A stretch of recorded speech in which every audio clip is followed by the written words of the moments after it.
Welcome all of you to my YouTube channel Animals and Pets with Partha. Today's topic is a very different, a very important and very interesting topic. It is a topic that will interest everybody around the world of dogs. And of course, dogs who judges, connoisseurs, important exhibitors, and whoever organizes across the globe. Well, India, as you know, the dog game has been depleting over the years. And with the advent of the syndicate, as everybody is aware, that one person who entered this and completely ruined the entire India's dog game, which was such a growing sport in this country, and had become very popular because the seeds, of course, were laid by the British, who started the organization here, and we're, hundreds of years ago. And later on, of course, when the British left, the royalties and the aristocracy of the India took over the dog world, and they did a brilliant job. I can tell you, in 1995, we had an entry of more than 1,200 dogs at the Talkaturu Stadium in Delhi for the National Dog Show. There was a German judge who judged the specialty, and well, I was fortunate to be asked to do the ring stewarding under Henneken, I think that was the name, who actually judged the German Shepherd show. Anyway, even shows in major metropolitan cities like Calcutta, Bangalore, and other places, we had easily we could get 400, 500 dogs. And I have judged big shows in Bangalore with 400 entries, which is for a day, which is huge. But anyway, those days are over, because now the dog game finally went into the hands of a person who actually exploited it to make it into personal gain. And all the judges that he appointed were mainly, most of them, except of course one or two who are brilliant. Brilliant not because it was their own talent that they could not be suppressed, and judges' license had to be given. But then majority of them, of course, found it very fashionable to be a dog judge, where you dress up in suit and tie and everything, and ladies could dress, buy the best dresses and go into the show and walk up and down and point at dog. So, and of course, make money. So that's why the syndicate, he exploited the position to the hilt, and huge sums of money or favors had to be done to get one's dog's license. And once you got that, you had to make, hay while the sun shines, because if you're going to judge like that, if you're going to be partial and all that, you won't be in a short time. People will not stop calling you. So what has happened is many of these judges became, got their licenses and started judging. And initially the going was good, and they could get appointments, because then they realized that all these judges created by the syndicate are all out to make money. How do they make no money? First of all, which was once an honorable job, an honorary job, most across the world in the developed countries, developed in the sense dog-wise developed, dog show developed, like Australia, New Zealand, England, and other places. Most of these countries, dog shows you judge for free. But of course, in many of the European countries, which because there are so many small countries, and in order to you had to pay judges to come, because otherwise they can't sustain. In fact, a lot of these small countries thrive on breeding, selling, and of dogs, which is everybody around the world knows. And those dogs are made up into titles are made up and then they are sold across the world, mainly to the Asian countries who've been the highest buyers for these European dogs. And it's very disastrous, of course, because a lot of this rubbish has been sold from Europe or all across Asian countries, and it's very, very sad, but then that is the rule. Now, of course, in our part of the world, you won't find sincere breeders. Breeders who actually go by the book. They wouldn't have heard of what is line breeding, what is inbreeding, why you should do that, and what you want to achieve, and what not, and how you should get your breeding stock, and how what should be your aim, what should be your brood bitch, what should be your stud dog, and there are so many things. Nobody has heard of a book called Planned Breeding by Brackett, or there are lots of such fabulous books about breeding and things like that. All these theories in most of these countries in Asia is actually Greek to them. What matters is you have to win. That's the story. And how do you win? Here, the rich buy their dog. Of course, Syndicate has a finger in everything. He's been selling dogs from other countries to rich people here.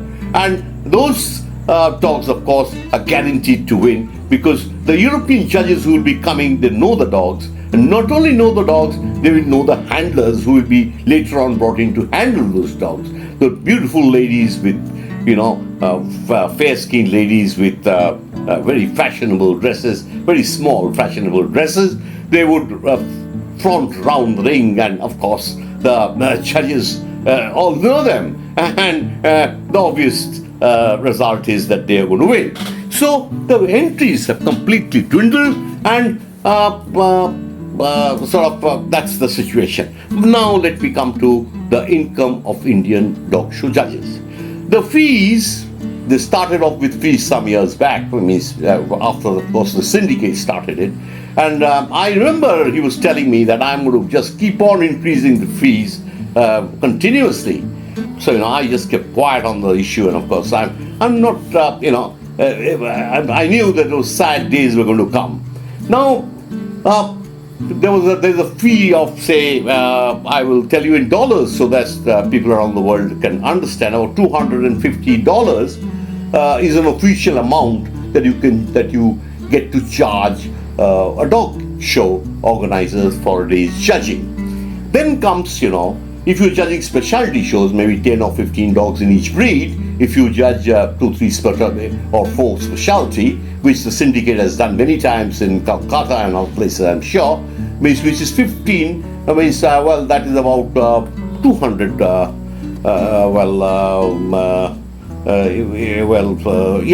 about $200. So $200 and $250. $200 into 4 shows, which is about 4-5 hours job, is $800. This is the official amount that you charge. And then comes, because the judge who is getting these fees, now the clubs have no other alternative, because how will they get this money?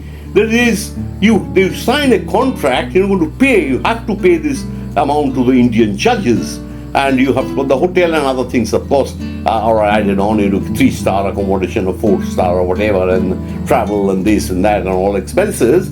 That is about, so all that adds up to a huge amount. So the organizers then realize that, well, we are willing to pay it, but then we will have to have sponsors. And who are going to be the sponsors? There are plenty of rich people, and earlier it was 1 or 2 rich people who would want to win across and they would pay for their winnings all across the country. Then they became so many more rich people join the thing that every club has its own set of sponsors. Like in Calcutta, there are maybe 3 important clubs. Now 3 important clubs have different sets of sponsors who sponsors this show, and their dogs who are going to win. Even if they don't have dogs, they will say which dogs to win, because they all have stooges and they all have connections. So that is how. So now the entries, of course, dwindle, and people just coax, the handlers and all, the people who are unaware. They enter for the first time thinking they will get a fair treatment at a dog show. The dogs will be valued, but it's not so. Unless you pay the organizers and the judge and all that, nothing is going to happen. Then what happens is the judges who are now, they have a set of dogs to put up so that the organizers can raise this money for the dog club, for the club to pay them their fees, their accommodation and things like that. This is an Indian judge. I'm talking of Indian judges.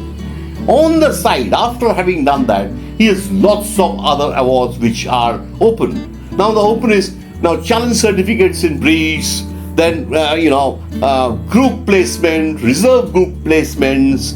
Then there are 8 top placements. So if 4 or 5 are booked, then the 7th, 8th, 6th, 7th, 8th are free. So he starts selling them on his own. So each dog judge has a set of also. Now you see, each dog judge has a set of sponsors. So whenever he gets an appointment, those people are going to rush to the show, and it's all done. So they know they're going to win, and so money is transacted. Now you just, now it's very easy to send money. It's not that you send by a check or something like that. It's just one friend's or anybody's phone number, and you just transfer at once.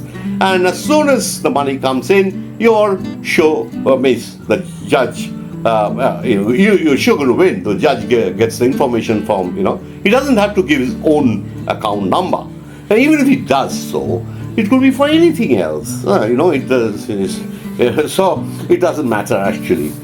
Then of course, apart from that, when that Indian judge is going to come to that place, he has his own set of people who are going to entertain him. Then if he's, there are so many other things to be done, by way of looking after the judge.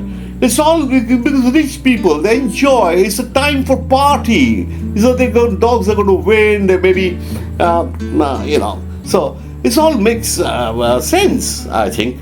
And but then, so all that included, the judge's income adds up to, maybe $1,000, $2,000, $3,000 for one show. But now Indian judges have fallen from fancy. Most clubs will not want them. There are judges, they've now started to get very few appointments because the foreign judges have come into play, because now they realize that so much of money is being earned by the judges. So they realize that if they pay for a foreign judge, and they will get, it's not known to people here, they will get better entries maybe, and people will be less suspecting.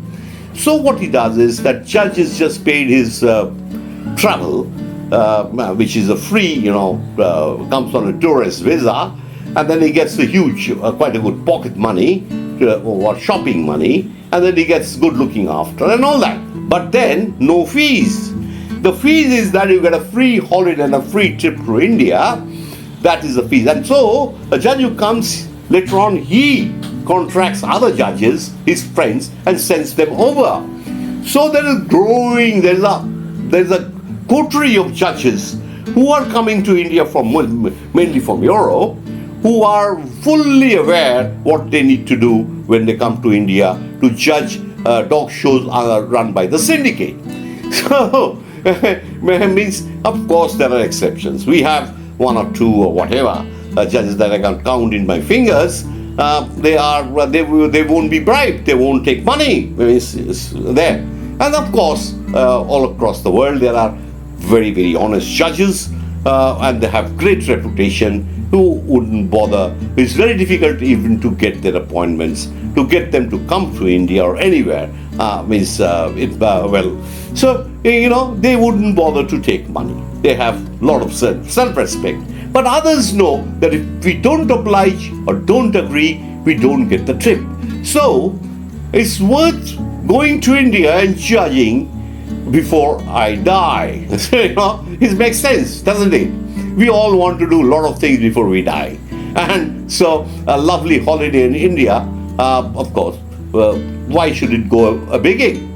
So this is the situation. So the highest earning judges, but then the foreign judges now may start claiming money because they don't know the secret of how much an Indian judge earns. So it is time now that they raise their voice because they are being cheated. It's just not, feeding them and keeping them in a good hotel and giving them pocket money should be sufficient. Indian judges make $3,000 apart from all their traveling and everything, maybe more. It depends on how, how good marketing strategies you have and how you're able to garner the handlers and the agents who will work for you and who will get you clients. So on the side you can sell so much of awards and you can win the money. It must be this episode must be very interesting, and the world around will, the judges across the world will find it very amusing. The dog world must take cognizance of this, and the syndicate, of course, he won't last long. The courts have started getting onto him. He had to refund a lot of money that was cheated from the organization, and now, of course, it's time. The natural system, nature, will not spare anybody. So we will get rid of this syndicate, and our dog game will again emerge as a very vibrant sport, a very sort of a sport which India could be one of the topmost dog game countries in the world. I have no doubts. Thank you, and see you soon in my next episode.